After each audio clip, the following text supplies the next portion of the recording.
but we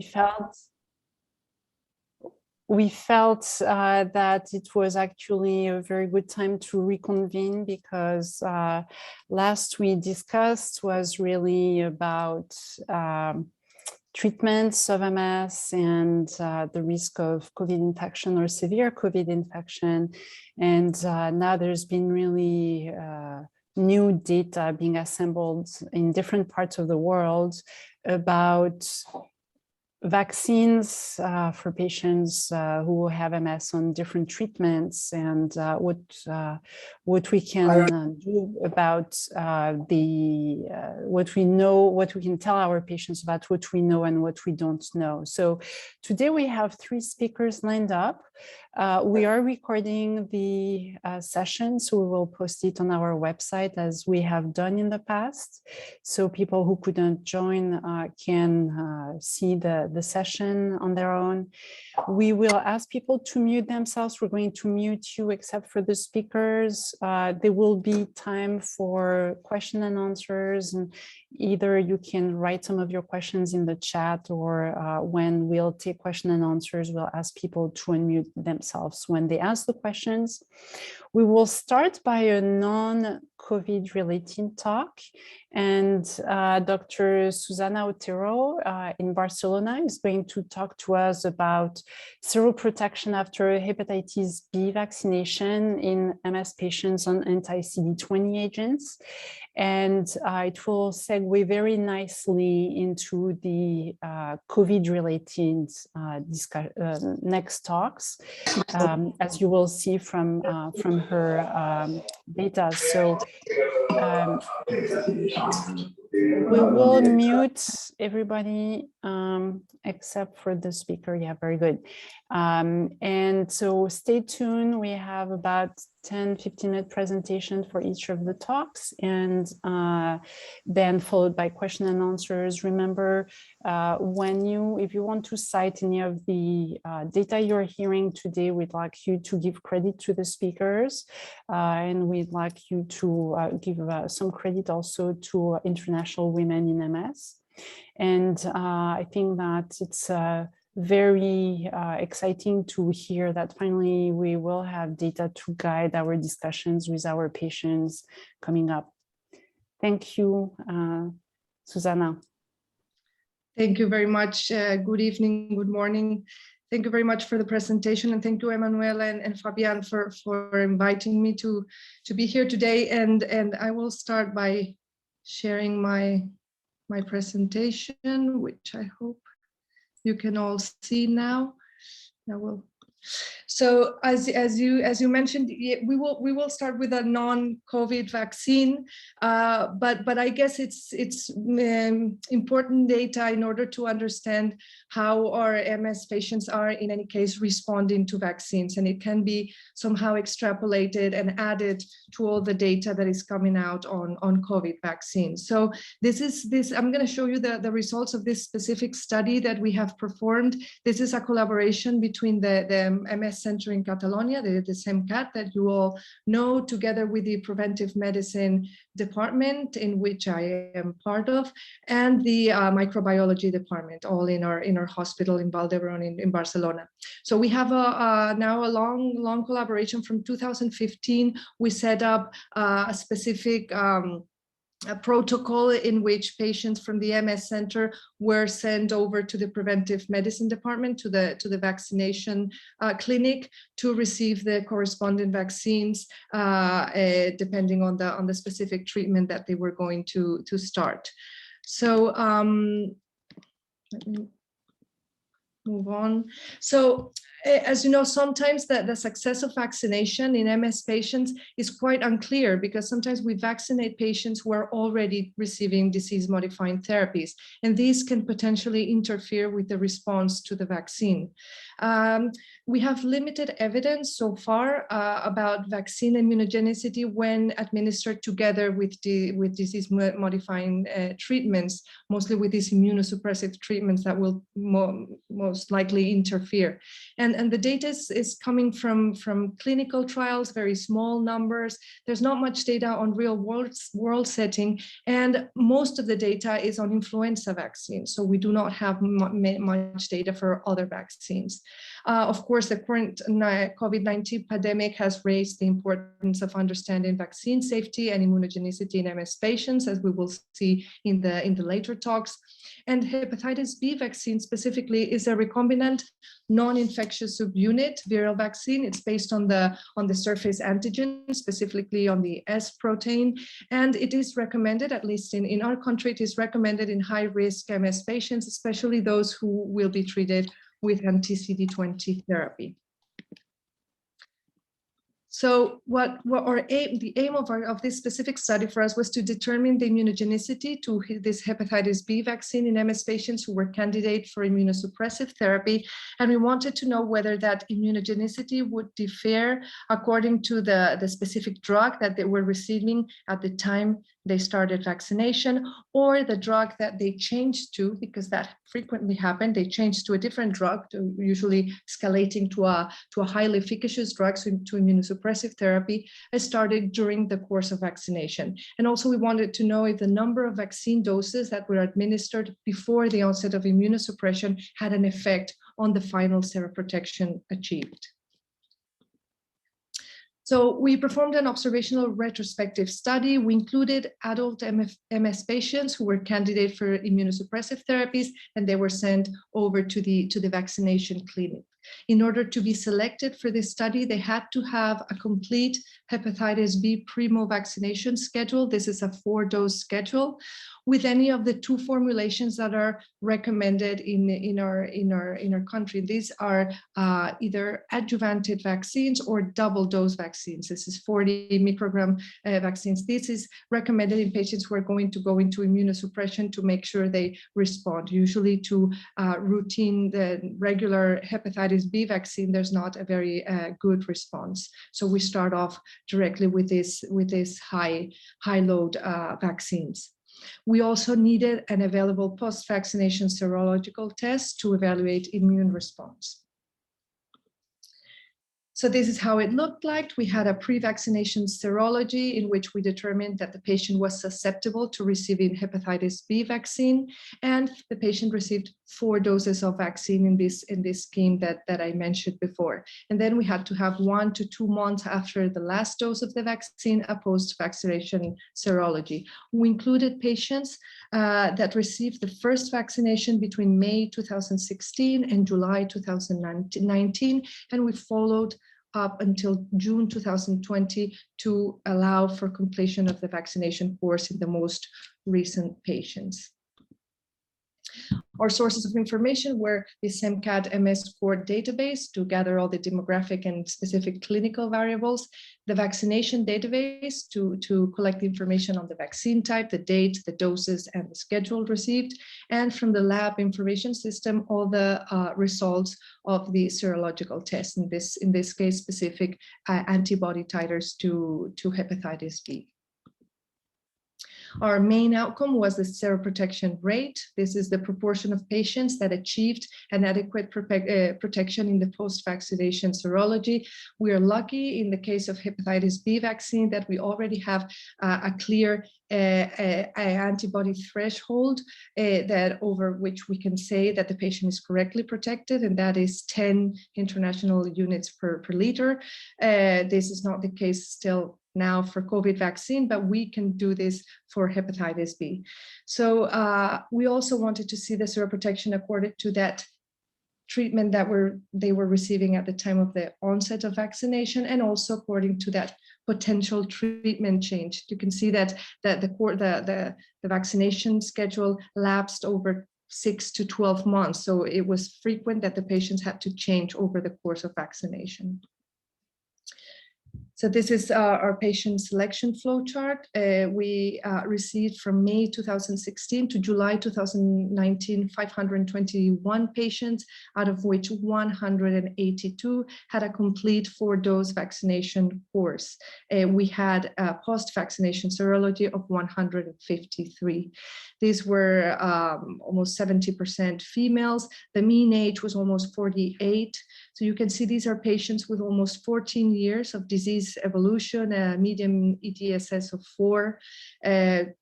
Almost 30% of them were primary progressive, half of them relapsing remitting MS forms. These are patients with a large disease evolution, who are most of them changing from either platform or orals to higher efficacy drugs. Half of them, and this is mostly primary progressive forms, and other secondary progressive forms, were untreated, and the rest were receiving the drugs that you can see below in the table.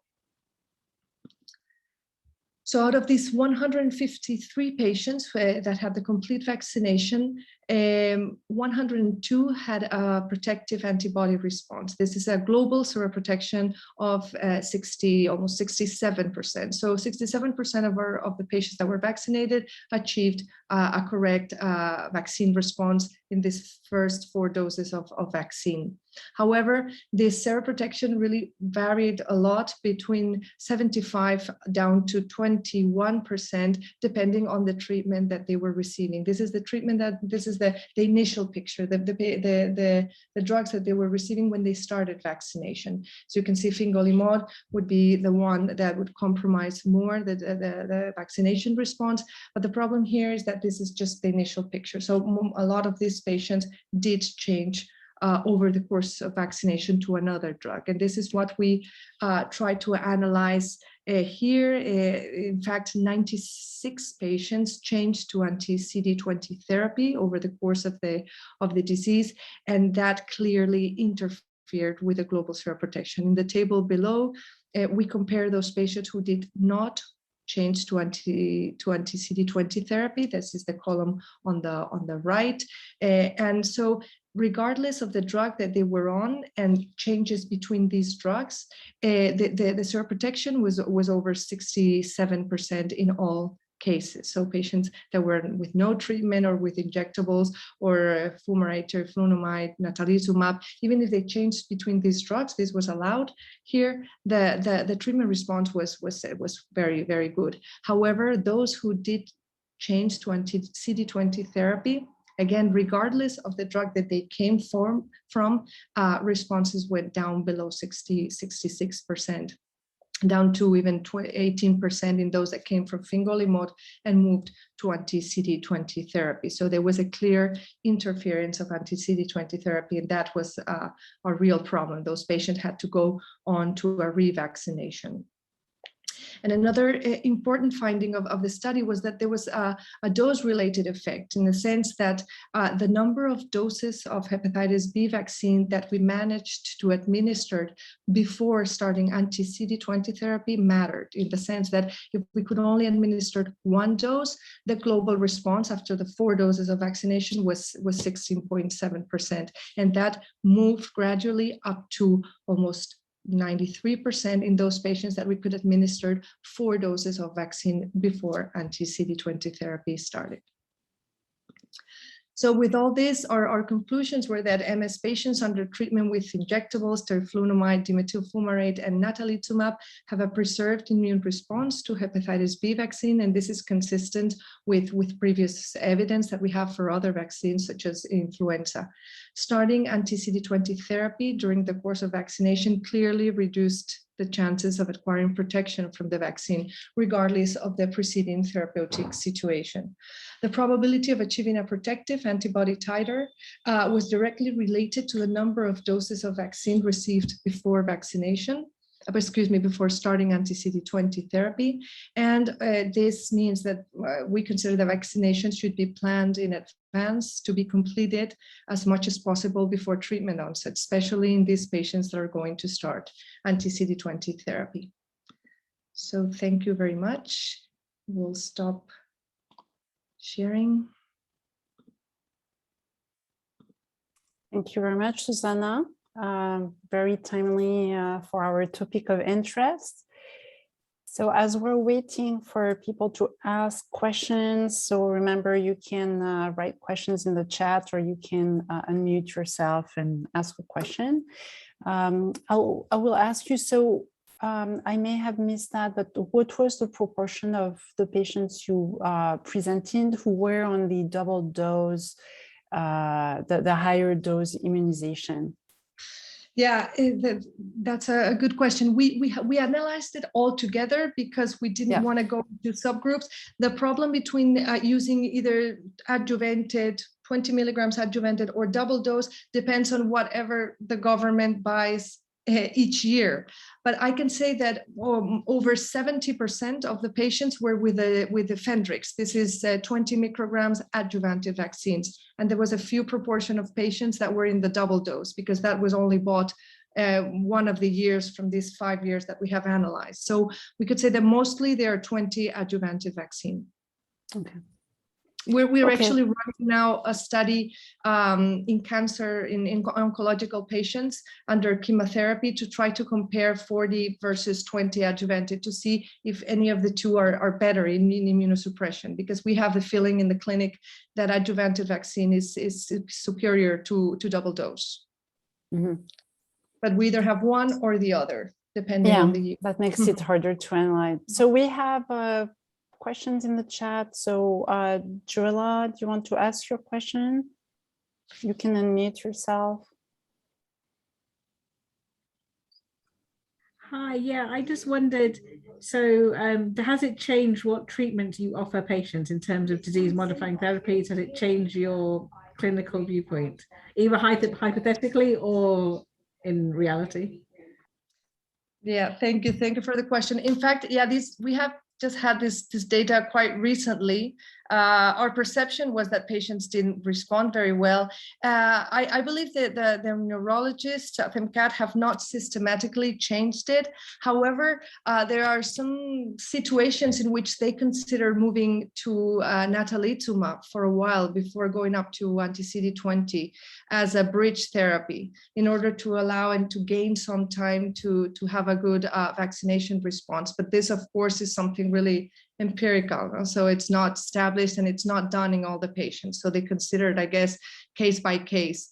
But that would be a strategy in order to optimize vaccine. Of course, I'm not considering the clinical situation of the patient and if that would be appropriate from a neurological point of view, but that is an option for some. Thank you. So Laura Negrotto, Laura, do you want to ask your question? Hi, Susana. Nice meeting you again. No, just one very quick question, because in Argentina we have a 3-dose schedule. So your 4th dose is for the general population or just for patients that are going to be immune suppressed? That is my first quick question. And the other one is, do you consider giving another, like a 5th dose to these patients that do not seroconvert? And would that be useful? Okay, thank you. In fact, the 4-dose, Laura, is because we are using this high load vaccine. So the label for both the 20 adjuvanted vaccine and the 40 microgram vaccines, they're both recommended to be used in 4 doses. The 3-dose is what we use for a regular hepatitis B vaccine, the 016 dose. That is used for the 20 microgram, and we do that here, of course, as well. But when we're foreseeing immunosuppression in the near future, we go directly to these high, better response vaccines, which would be the adjuvanted and the 40. That on the one hand, and what we do when there's not an adequate response is starting a complete revaccination course. So an additional booster dose will not be enough. So we have to do again 4 doses, which is quite a problem for the patient. And so that's why I think trying to plan vaccinations in advance is something important to consider, because they go on the final 8 doses. And I'm now going into analyzing what happened with the revaccination, but some of them do not respond after the revaccination course either, because they're fully into the anti-CD20 infusion. So Yeah. Thanks. Thank you. So the next question is from Jeanette. Jeanette, do you want to unmute yourself to ask the question? Yeah, thanks. So it was a great talk and very important at the moment. I mean, hepatitis vaccination is difficult because it takes so long to get someone immune. And mostly if we have highly active patients, I don't really want to wait 6 months before changing over or leaving them off any treatment. So I also have a couple of patients who have been vaccinated. I have given booster, but do they lose their seroconversion that they're shown initially when you start them on B-cell therapy? So if they are immune to start off with, are they losing it afterwards? Well, in principle, if they achieve a correct seroprotection measured 1 to 2 months after the initial course of the vaccine, you can rely on the memory immune response, and they will not lose that protection. However, there are some recommendations, not for MS patients, not now, but for HIV patients, for instance. It is recommended that we routinely measure antibody titers against hepatitis B, and if they go below 10, to administer a booster dose. And this is not established for other types of immunosuppression. It's only for HIV, but it might be something to consider. However, in other patients in transplant and in other kind of immunosuppressive situations, they keep on the immune response, the memory immune response. So in principle, we would not have to do anything. That's why measuring antibody levels right after vaccination is really important, because that's where you confirm that there's an adequate response to the vaccination course. And we'll take the next question. Shang-Xin, do you want to unmute yourself and ask the question? Sure, thank you. Susana, thank you for the great presentation. I just have a question of whether your data include the so-called 2-shot hepatitis B vaccine, which is administered 1 month apart. It's called, actually, how do you pronounce it? It's Heplisv. It's from Dynavax. So it's a 2-shot hepatitis B vaccine that's available, at least in the United States, since 2017. I'm not sure if it's available in Spain or in other parts of the world. Because that's something that we've been using more for our patients to exactly address the question earlier, because it wouldn't normally take a long time. But the 2-shot within a month is reasonable for most patients as they are starting the drug. I mean, this is the first time we don't have it here, and it's just 2 shots. The complete vaccination, it's done in 2 shots, separated by 1 month. Correct. Oh, no, we don't have that here. And it's the same, it's a recombinant vaccine? Actually, I'm not super familiar with it. I just recently heard about it because we have a very similar patient, we had a patient in an urgent situation to start B-cell depletion treatment, but she's actually a physician. But anyway, long story short, she's not, her hepatitis B quantitative surface antibody level was not immunized, shows that she was not immunized. So we had to urgently get her immunized. But that's how I learned about it. Well, I will look into it, because we don't have it definitely in Spain or in Europe. I guess I haven't heard. I will look into it. I'll ask the last question as a kind of segue to the next speakers. So what do we know about Hep B vaccine in terms of the immunity conferred by the vaccine? Is it mostly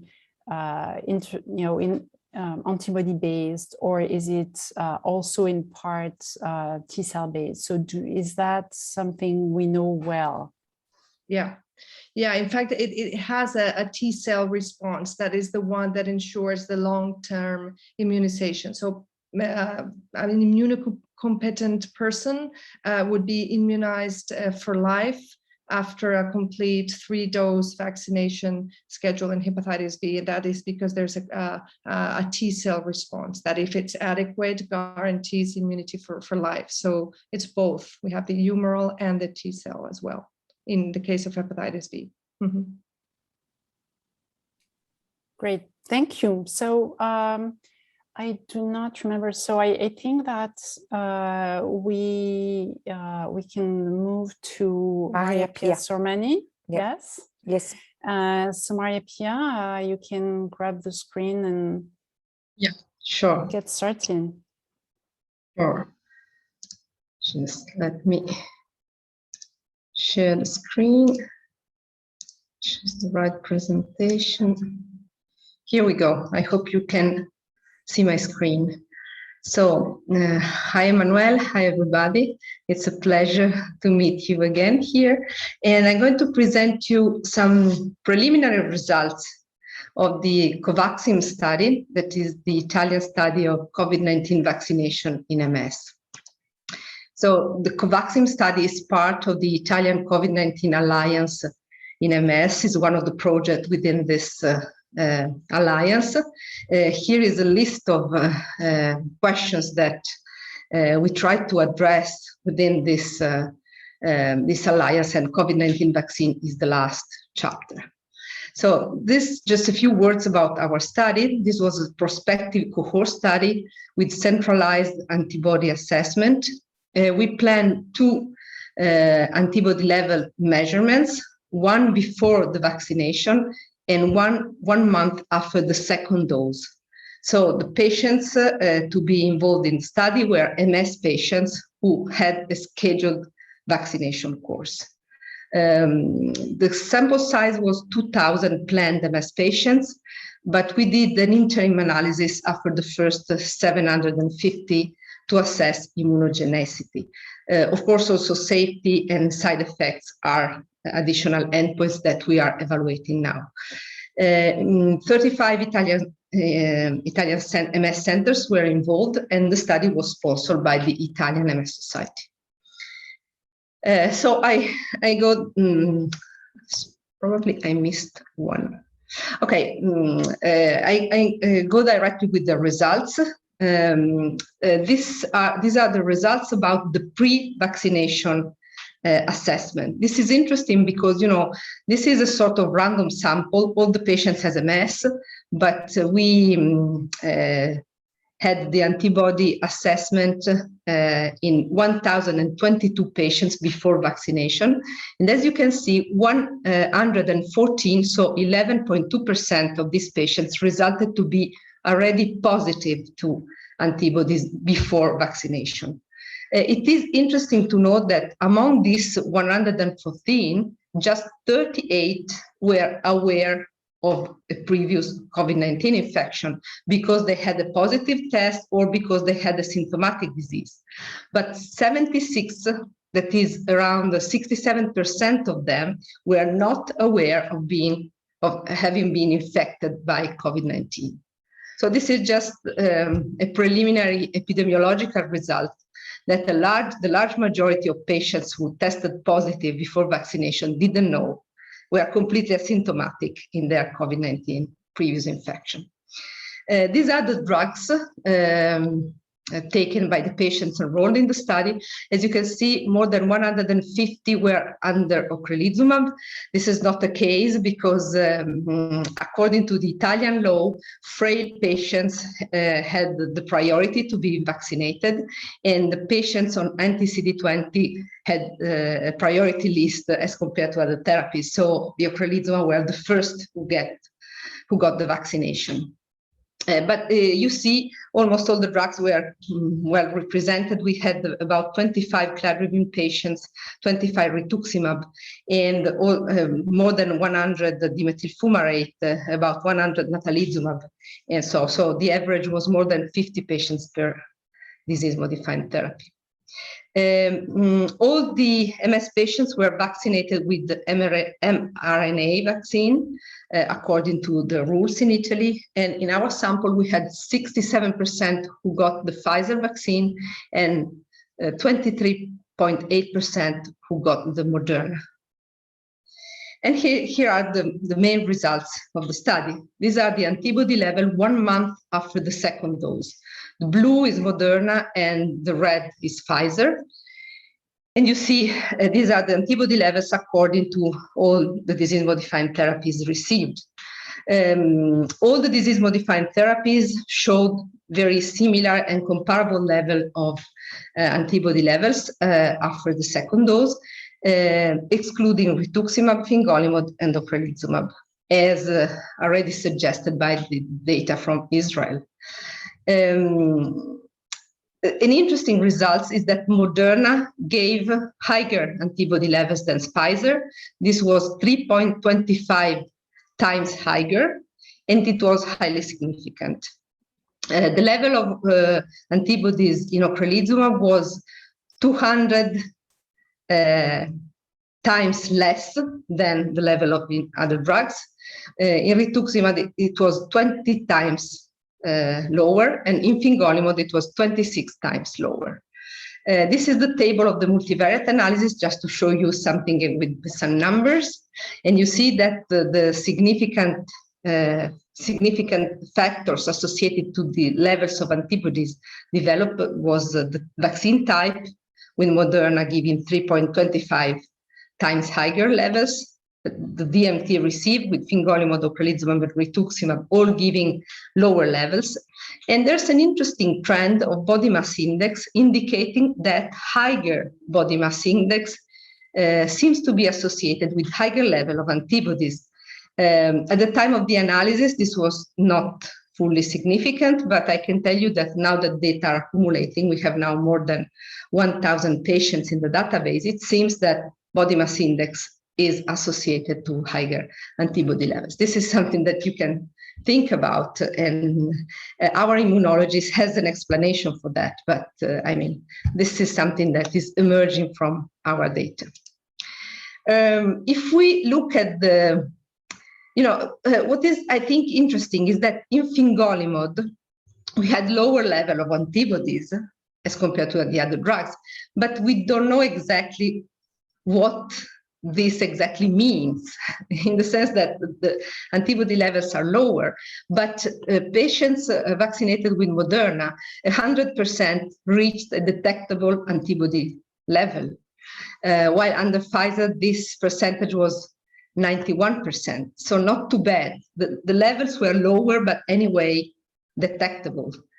These are the differences between Moderna and Pfizer in the percentage of patients who were positive in ocrelizumab, 61 versus 40%, and in rituximab, 61 versus 71%.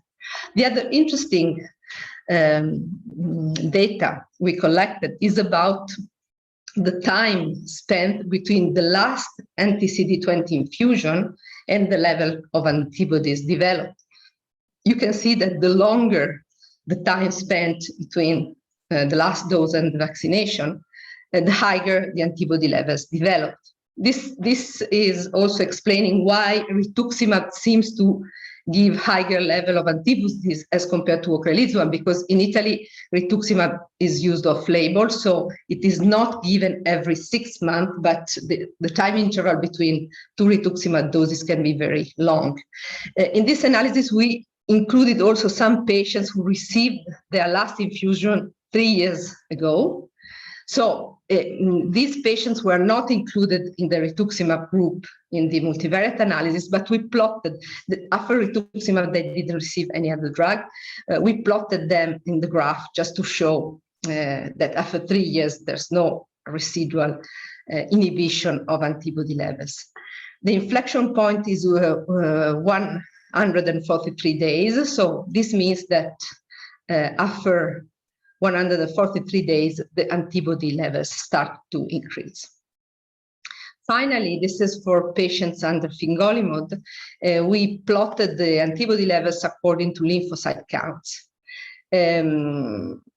There's not such a great difference, but there's for sure a trend according to the lymphopenia. And patients with no lymphopenia had higher antibody levels as compared to the others. So here are the conclusions. Patients on fingolimod, rituximab, and ocrelizumab show lower antibody titers as compared to other DMTs. Moderna induces higher antibody titers than Pfizer.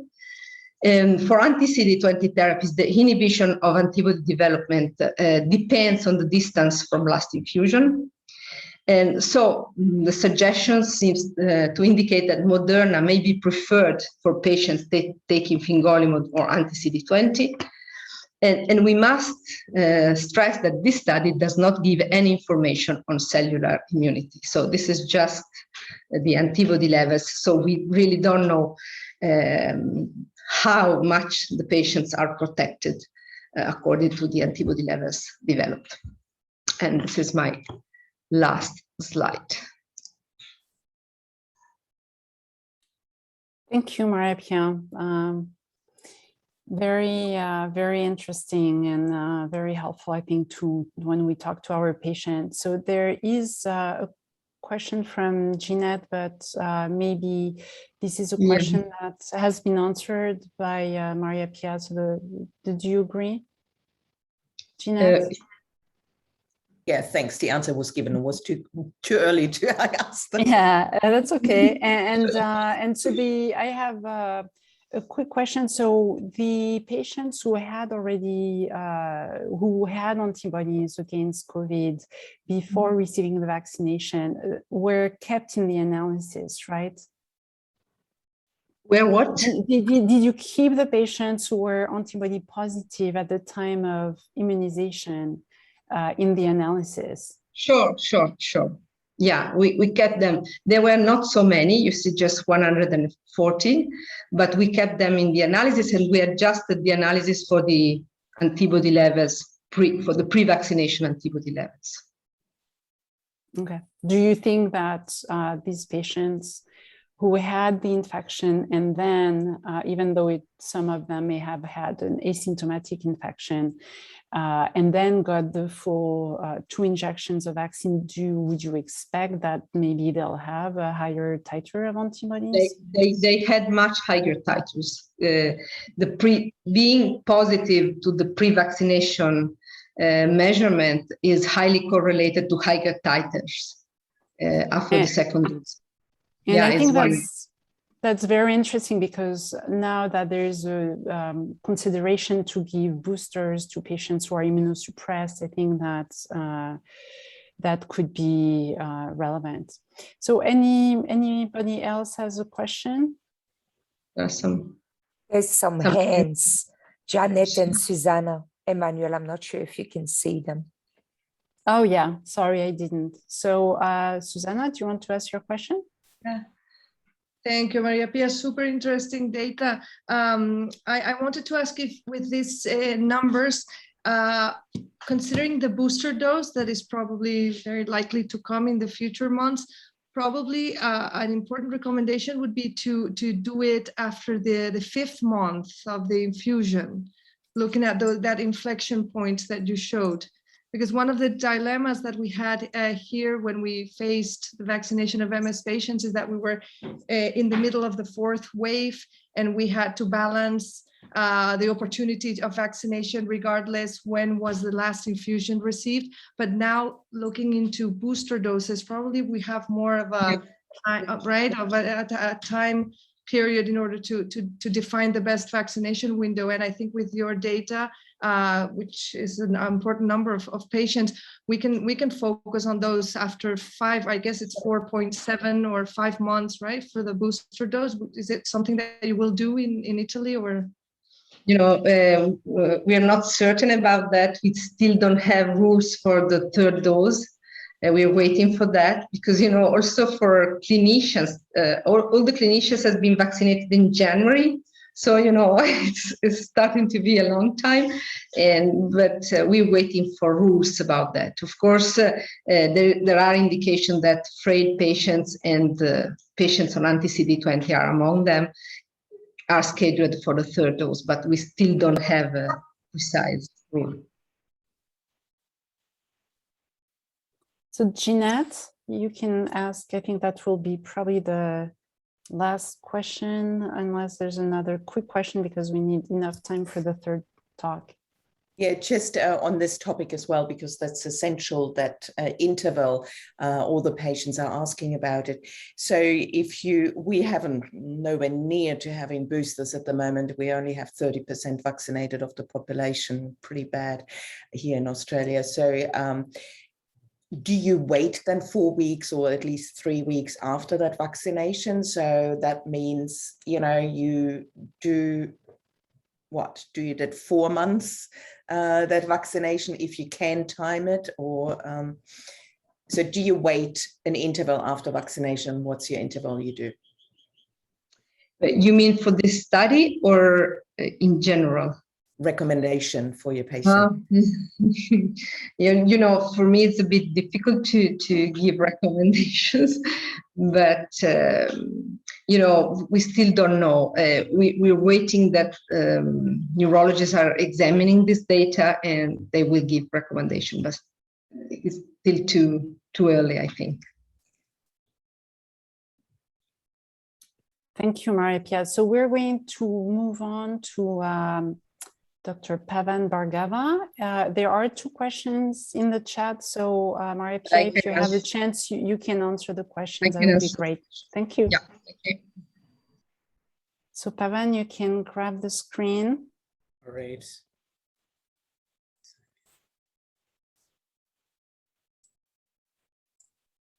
So we are transitioning to more immunology data now. Great. Can you see the presentation? Yes. Okay. All right. So I'd like to thank iWiMS for allowing me to present this data to you guys. And so today I'll be talking about our data on humoral and T-cell responses to SARS-CoV-2 vaccination in people with MS. And there's no disclosures relevant to this study. So just a brief background, we all know that COVID-19 vaccinations produce both a humoral and a T-cell response. And both of these are thought to play a role in protection against infection, as well as reducing disease severity. And what Maria Pia just showed, and what the study from Israel and from France have shown, is that the humoral response, at least, is blunted by anti-CD20 agents and with fingolimod and other S1P receptor modulators. But T-cell, the effects of these disease-modifying therapies on T-cell mediated responses still have not been well studied. So that was the gap that we were hoping to fill with this study. We enrolled participants from an ongoing study here that Kate Fitzgerald and Ellen Mowry are heading. It was a cohort of patients who are on a variety of immunosuppressive and immunomodulating agents. And so we recruited participants who agreed to come in for phlebotomy either 4 or 8 weeks after their last vaccine dose. And we then processed blood using a standardized protocol and obtained serum and peripheral blood mononuclear cells. So the serum we used to assess the B cell response, where we measured IgG levels against the S1 subunit of spike glycoprotein using an FDA-approved ELISA. So this is the Euroimmune ELISA in a CLIA-certified lab at Hopkins. And our lab has determined a cutoff of 1.24 as predicting as being a positive humoral response either to infection or vaccination. And for the T-cell response, so we used the peripheral blood mononuclear cells, and we performed a fluorospot, which is just a modification of the ELISpot method to identify the number of interferon gamma producing T cells in response to stimulation with pools of peptides that were spanning the entire length of the spike glycoprotein. So we had 2 pools of 158 peptides each, and these were purchased from GenScript. And for each individual, we had positive controls with stimulation with CD3, CD28, and negative controls with no peptide. And each peptide pool was tested in triplicate. Basically, 250,000 PBMCs were plated. We rested them overnight because these were cryopreserved cells, and then added the peptides, and then gave them 24 hours, and then performed the assay to assess for gamma production. And then all of the plates were read using the same settings on an AID iSpot spectrum reader. And then finally, we calculated the number of spot-forming cells per million PBMCs. And so we used logistic regression models to assess the odds of humoral response by disease category and time from last infusion for anti-CD20 agents, and then a linear model to look at the association between the T cell response that was log transformed interferon gamma spot forming cell counts, and then therapy class. So that's our cohort. We had 101 participants. You can see there was a decent variety of disease-modifying therapies. 82% were female, 94% received an mRNA vaccine, and so 7 of them got the J&J vaccine. And blood was collected at an average of 6.8 weeks after the last vaccine dose. So if you look on the right, you can see we had about 14 patients who were not on a DMT, 16 on an injectable, so that's glitterim or interferon, 16 on Tysabri, 14 on either Tecfidera or teriflunomide, and the majority were Tecfidera, only 2 were teriflunomide, 38 on an anti-CD20, and of that 37 were on ocrelizumab, and 1 on rituximab, and then 3 on fingolimod. So at Hopkins, we don't use a whole lot of fingolimod, so we didn't have a lot of patients on this. So moving on to our results for the humoral response. So, this is, I think, very similar to what you saw from previous data. So basically, patients who were, so on the y-axis, you have antibody concentration, on the x-axis are the treatments. So those participants who were not on a DMT, were on injectable DMT, or on natalizumab, all of them had a positive humoral response. Of those on either Tecfidera or teriflunomide, 86% had a response, but only about 56% of those on anti-CD20 therapy, and only 1 out of 3 on fingolimod had a positive humoral response to the vaccination. And then when we looked at time from last infusion of anti-CD20 therapy and humoral response, so here we've plotted the number of days from the most recent infusion to the first vaccine dose. We found that every 30-day increase in time from the last infusion was associated with a 1.5-fold increase in the odds of a positive humoral response. And I think you can see very similar to what Maria Pia showed, really after around 140 days is when we actually started seeing positive responses in these patients. So I'll move on to the T cell response data, and this was really interesting and somewhat surprising to what, from what we were expecting. So the good news is 86% of all participants demonstrated a T cell response to vaccination. But what was really interesting is that anti-CD20 treated patients and those on the non-S1P oral agents, so Tecfidera and teriflunomide, actually had higher interferon gamma spot forming cell counts compared to those on no disease modifying therapy. And if you compared the anti-CD20 treated patients to those on all other DMTs, they had significantly higher interferon gamma producing cell counts compared to people on other treatments. So down here, you can see this is results from the linear regression model. So this is the mean difference in log transformed interferon gamma spot forming cell counts, and both the non-S1P oral agents as well as the anti-CD20s had significantly higher, like for the anti-CD20s, almost 1.7 log higher counts compared to no treatment. And then for anti-CD20 therapy group, just comparing to other DMTs, they had 1.36 log higher counts. So they actually had a more robust T cell response than people on other disease modifying therapies.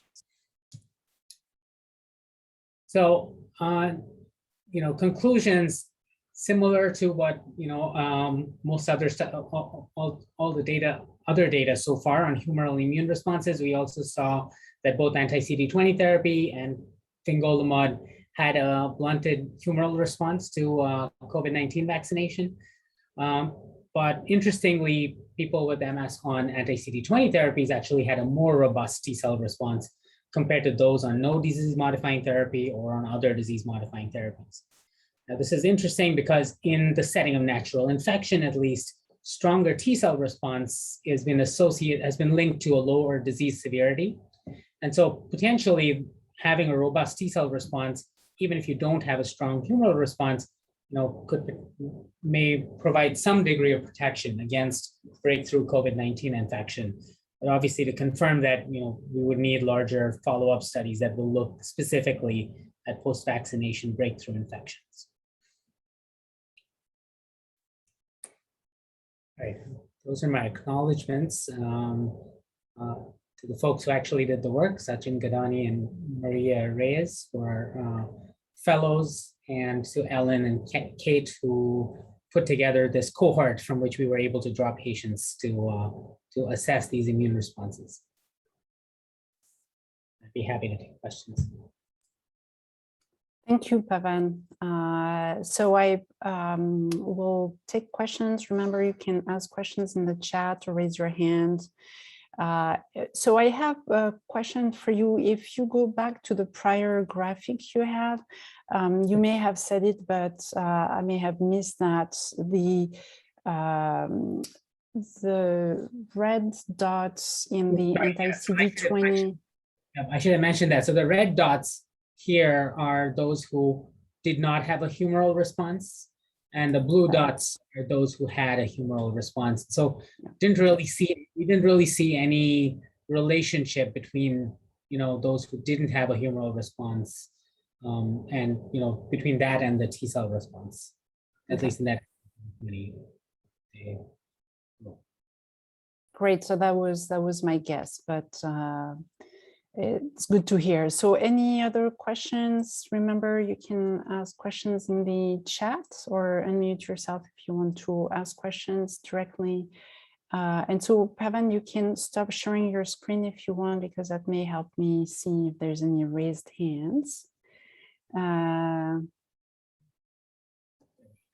Okay, so I think there was a question about, so Jeanette, do you want to ask your question, and then Marwa?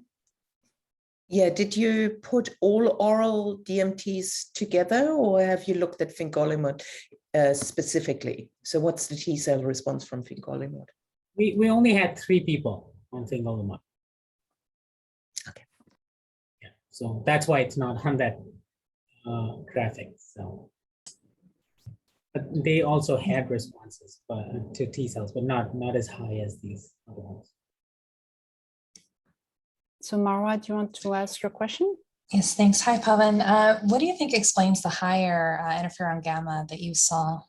Yeah, so it's obviously interesting. So initially I was wondering whether, is this real or not? And so there was a very interesting paper that came from Israel again, where they vaccinated people who had, like genetic immune deficiencies. So when they compared T cell responses in people who have X-linked A-gamma globulinemia, so you have no B cells developing, right? Versus healthy volunteers, people with X-linked A-gamma globulinemia have significantly higher T cell responses compared to healthy people.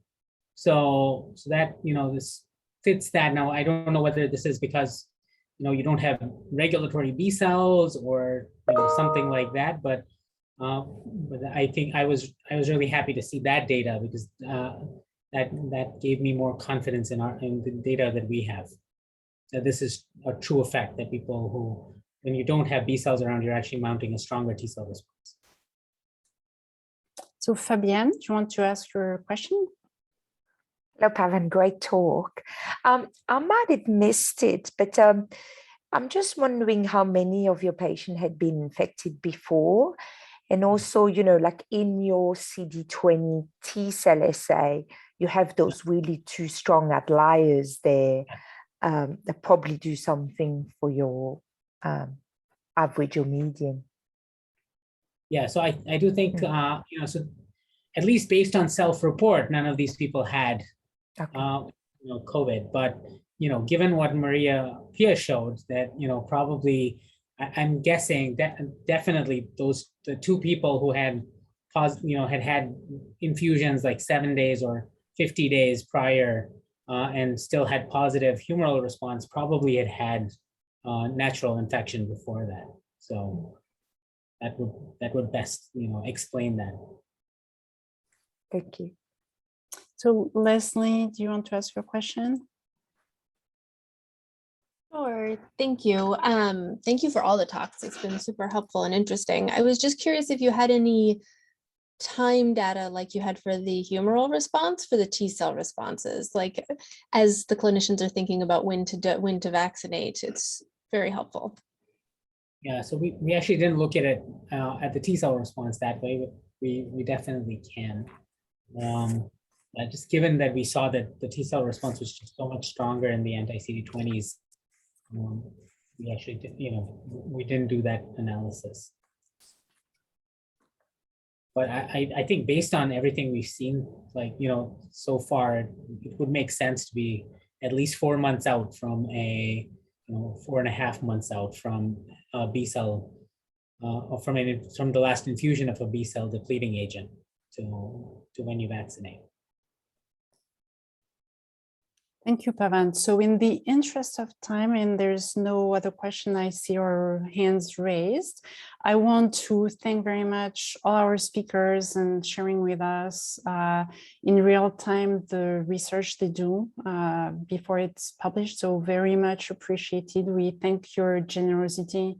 And I want to remind you also that we will have another session on vaccination, COVID vaccination on September 8th for Europe and Africa and North America, and South America, but the 9th of September for Australia. So you can look at our website to see the information about that talk, or you'll hear from our emails. Thank you very much, everybody, for joining. I'm sorry that, we are